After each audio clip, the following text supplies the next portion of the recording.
طالبان وایي مولوي مهدي مجاهد مو وواژه.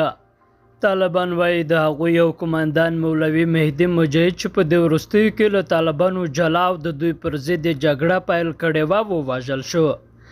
د طالبانو د دفاع وزارت په خپله اعلامیه کې زیاتوي چې مولوي مهدي په داسې حال کې چې غوښتل ایران ته ولاړ شي د هرات په سرحدي سیمو کې د طالبانو د سرحدي ځواک له لوري وژل شوی دی.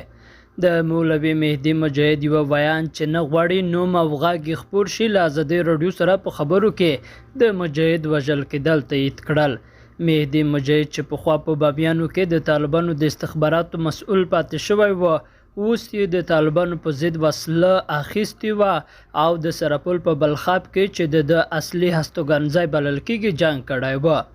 مهدي مجاهد 11 کاله مخکې هغه مهال چې بهرني ځواکونه په افغانستان کې وو د طالبانو پر لیک ورګډ شو او د هیواد په شمال کې د جمهوري نظام په سقوط کې مهم رول لوباوه.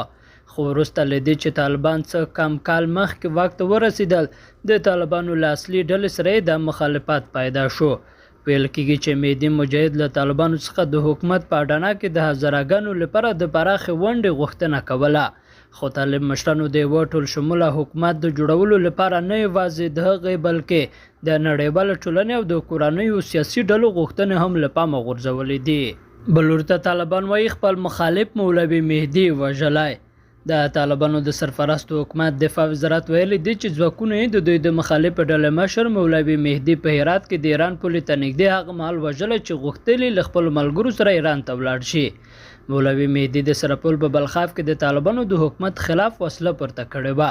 په خبرپاڼه کې راغلي د سرپل ولایت په بلخاب کې د اسلامي امارت په خلاف مهدي نومي له بغاوت وروسته له څو تنو ملګرو سره غرونو ته تښتېدلی و او غوښتل چې ایران ته تېښته وکړي.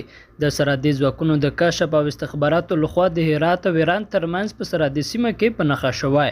مولوي مهدي د افغانستان حضرت مطلب قومندان و چې وروسته یې د طالبانو خلاف سنګر ونیو او وسلوال مخالفت یې پیل کړ. واک ته د طالبانو تر رسېدو په لومړیو ورځو کې هغه د بامیانو لپاره د طالبانو د استخباراتو د رئیس په توګه ټاکل شوی و چې وروسته له دندې لرې شو. د طالبانو حکومت وروسته له دندې د هغه د لرې کولو دلیل نه دی په ډاګه کړی. هماغه وخت مولوي مهدي خپل سیمې ته بلخاب ته ولاړ او له طالبانو سره یې مخالفت اعلان کړ. د طالبانو حکومت وروسته له دندې د هغه د لرې کولو دلیل نه دی په ډاګه کړی. هماغه وخت مولوي مهدي خپل سیمې بلخاب ته ولاړ او له طالبانو سره یې مخالفت اعلان کړ. قدرمنو ستانو له ملتیا مو مننه.